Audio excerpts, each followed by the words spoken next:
새끼들 한다 욕설까지 사용하면서 다른 직원 헌담을 저한테 하셨었어요. 직원들을 감시하라고 저한테 시켰거든요. 대표자가 직장 내 괴롭힘 가해자인 경우 이런 것도 궁금하실 것 같아요. 신고를 하면 제가 신고했는지 알게 될 텐데 그럼 제가 불이익 같은 거는 없을까요? 회고라든지 불이익한 처우를 하면 3년 이하의 징역이나 3천만 원 이하의 벌금에 처하도록 하고 있거든요.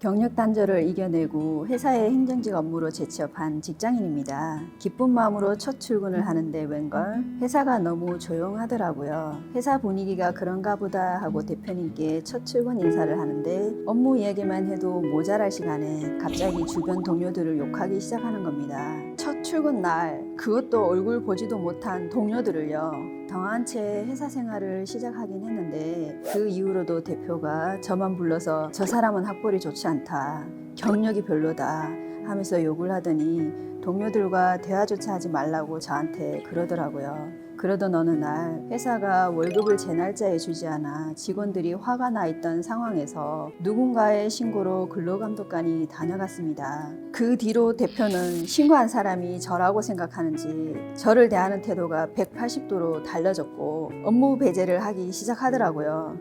다른 사람도 아니고 회사 대표가 직장 내 괴롭힘을 하는 상황에서 저는 어떻게 대응하면 좋을까요?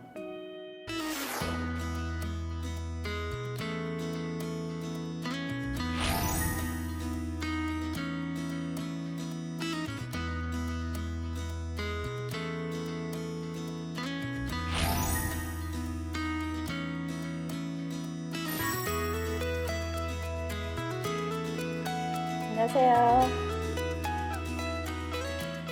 네, 안녕하세요. 독수리님. 저는 오늘 상담을 도와드릴 안은지 대리사입니다. 경력 단절을 이겨내고 재취업에 성공하셨다고요? 네, 한 5년 정도 육아하고 난 다음에 취직이 안 될 줄 알았는데 네. 면접 보고 바로 취직돼가지고 즐거운 마음으로 입사하게 되는데 그게 한 4개월 전이에요. 첫 출근할 때부터 대표가 다른 직원들 험담을 했다라고 말씀하셨는데 구체적으로 어떤 내용인가요? 대표님이 나온 출신 학교, 뭐 배경 되게 중요시하게 생각하는 사람인 것 같아요. 실자 붙은 사람들은 다 안 좋다. 실업자들도 실자 붙지 않느냐. 실업계 나와서 다 저렇다고 이런 얘기를 수시로 한 적이 있고 저 사람들은 공장 출신들이다. 무시해도 된다. 욕설까지 사용하면서 다른 직원 헌담을 저한테 하셨었어요. 다른 직원분들 얘기를 들으시면서 굉장히 마음적으로 힘드셨겠어요. 제 욕도 그 사람들한테 하지 않을까라는 걱정이 되게 많이 됐었고 좀 무섭다라는 생각이 많이 들었어요. 공식적인 자리에서 욕설을 한다거나 직장 내 괴롭힘을 한 사례는 없었나요? 많이 있었어요. 거의 매일 있었어요. 큰 소리로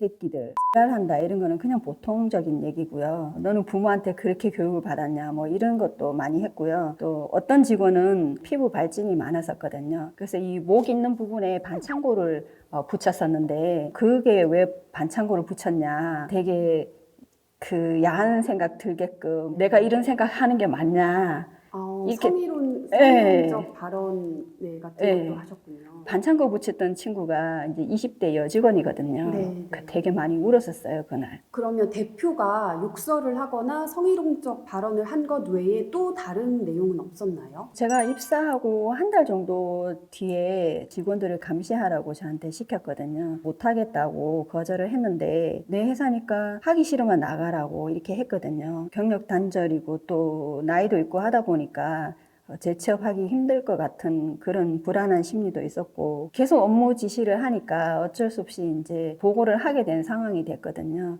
어떤 직원이 화장실을 몇 번 갔는지 몇 시에 갔는지 근무 중에 몇 분은 일하고 몇 분은 쉬는지 심지어는 종이컵을 몇 개 썼는지까지 다 보고를 했거든요. 근데 나중에 보니까 보고한 내용들이 직원들이 다 알고 있더라고요. 그러면 결국 다른 직원분들은 독수리님이 그 내용을 대표에게 보고했다라고 알게 되신 건가요?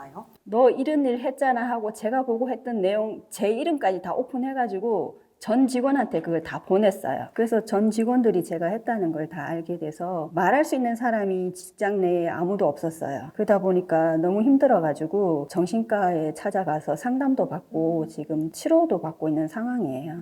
네, 진짜 너무 마음이 힘드셨을 것 같은데 제가 우리 독수리님 사연을 읽다 보니까 임금을 제때 지급하지 않아서 근로감독관이 다녀갔던 그런 적도 있다고 하더라고요. 수시로 큰 소리 나고 욕설 나오고 또 임금도 밀리고 그러다 보니까 누가 신고한 것 같아요. 그래서 근로감독관이 나오셔서 임금 문제 또 출퇴근 문제 시간 이런 것까지 다 체크해가지고 가셨어요. 대표님이 저를 의심했는지 그때부터 태도가 180도 변했거든요. 저를 대하는 태도가. 어떤 식으로 태도의 변화가 있었나요? 제가 보는 면전에서 제가 올린 결제 서류를 막 찢어버리고 저한테 일을 전혀 시키지 않고 저희가 행정일을 하다 보니까 팩스랑 복사기가 제일 중요한데 근처에는 오지도 말라 하고 볼펜 하나 쓰는 것도 보고하고 쓰라고 하고 회사 업무를 보는 게 아니라 자기 아들 쇼핑몰 하는데 댓글을 쓰거나 게시글을 쓰거나 뭐 그런 걸 또 시켰거든요. 이런 상황들을 어떻게 견디셨는지 정신적으로 너무너무 힘드셨을 것 같아요. 밤에 잠자는 것도 너무 힘들고 조금만 큰 소리 나도 깜짝깜짝 놀래고 되게 불안한 게 많아요. 3개월 되던 그때부터 정신과 치료 받았었거든요. 업무도 주지 않고 다른 일만 시키고 또 너무 힘들게 하니까 아마 대표님이 저를 간두게 하려고 이러지 않을까 싶어요. 네, 사실 대표자가 직장 내 괴롭힘을 한다면 그 어떤 상황보다 심적으로 너무 견디기 힘들죠. 그 회사 내의 최고 의사결정권자인데 다른 동료나 다른 선배 사원이 직장 내 괴롭힘을 한 것하고 같은 기준으로 처벌을 받는지 같은 기준이 적용이 되는지 이런 것들 궁금하실 것 같아요. 일단 직장 내 괴롭힘의 성립 요건은 3가지가 있습니다. 첫 번째는 직장에서의 지위나 관계의 우위를 이용할 것. 그다음에 두 번째는 업무상 적정 범위를 넘는 행위일 것. 그다음에 세 번째는 신체적, 정신적으로 고통을 주거나 근무 환경을 악화시키는 행위일 것. 이렇게 3가지입니다. 대표라는 지위는 누가 봐도 우리 독수리님보다 지위상 우위에 있다라고 볼 수 있습니다. 또 독수리님에 대한 욕설을 한다던가 성희롱 발언을 한다던가 업무 범위를 넘어서서 전 직원을 감시하라고 지시하는 행위 같은 것들도 적정 범위를 넘어선 행위라고 판단될 소지가 있습니다. 아들의 인터넷 쇼핑 사이트 관련 업무를 시키고 또 독수리님 원래 고유의 업무를 배제하는 것은 정신적, 신체적으로 고통을 주고 근무 환경을 악화시키는 행위라고 볼 수 있습니다. 그러면 정신과 치료를 받으셨을 때 우리 독수리님이 겪었던 그런 내용들을 말씀을 하시고 그 내용을 토대로 진단을 받으셨던 거죠. 네. 출근한 첫날부터 개인적으로 기록을 해두셨던 내용들도 뭐 행위자라던가 날짜라던가 구체적인 내용들이 상세하게 기재가 되어 있다면 충분히 증거로 활용이 될 수 있습니다. 현재는 원래 채용 때 하려고 했던 업무와 전혀 다른 업무를 하고 계시는데 이에 대해서 뭐 사전 동의가 있었다거나 변경된 내용을 알려준 적이 있었나요? 아니요, 전혀 없었고 그냥 하라고 뭐 지시만 했었거든요. 근로기준법 17조는요, 근로계약을 체결할 때나 또는 그 내용이 변경될 때 그 변경된 내용을 명시하도록 규정을 하고 있습니다. 만약에 근로 조건이 변경됐음에도 불구하고 명시하지 않았을 경우에는 500만 원 이하의 벌금에 처하도록 규정을 하고 있습니다. 그럼 대표님을 직장 내 괴롭힘으로 신고하려면 어떻게 해야 되나요? 직원들 사이에서 만약 이런 일이 발생을 했다면 직장 내 괴롭힘으로 사업장 내부 담당자에게 신고를 할 수가 있는데요. 특히 10인 이상 사업장 같은 경우에는 취업규칙을 반드시 마련을 해야 되고 그 취업규칙 내에 직장 내 괴롭힘이 발생했을 때의 조치라던가 조사 의무라던가 이런 것들을 규정을 하도록 되어 있어요. 만약에 이런 것들이 제대로 이루어지지 않았을 경우에는 500만 원 이하의 과태료를 역시 부과를 하고 있습니다. 하지만 대표자가 직장 내 괴롭힘 가해자인 경우에는 내부적으로 신고를 하기가 굉장히 힘들잖아요. 그럴 때는 관할 노동청에 진정 접수를 제기할 수 있습니다. 접수를 하실 때는요, 행위자가 누구인지 또 그 내용이 어땠는지 증빙 자료까지 준비를 하셔서 접수를 해주시면 되고요. 신고 후에는 담당 근로감독관이 배정이 되고요. 필요에 따라서 대표자를 출석하게 해서 조사를 하는 경우도 있습니다. 그동안은 직장 내 괴롭힘 가해자가 대표자일 경우에 사실 처벌 규정이 없어서 실효성이 좀 떨어진다라는 얘기들이 있었는데요. 그래서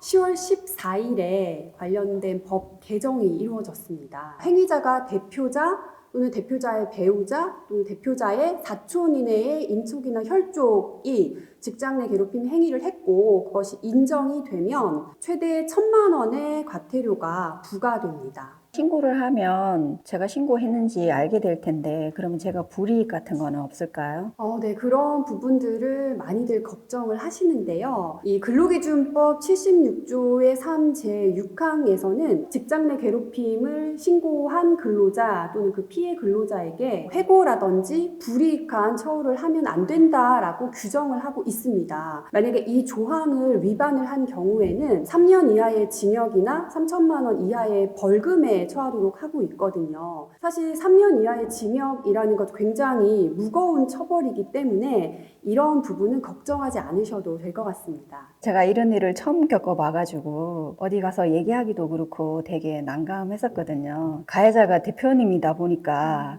정말 어떻게 해야 될지 방법을 몰랐었는데 노무사님 말씀 듣고 나니까 상담받기를 잘했다는 생각이 들어요. 저도 독수리님 사연을 들으면서 또 경력 단절을 이겨내고 복귀한 회사에서 그런 일을 겪으셔서 더 마음이 아팠습니다. 마음 잘 추스리시고 잘 회복하시고요. 오늘 상담 받으시느라 너무 고생 많으셨고요. 네, 꼭 좋은 일 있을 겁니다. 감사합니다.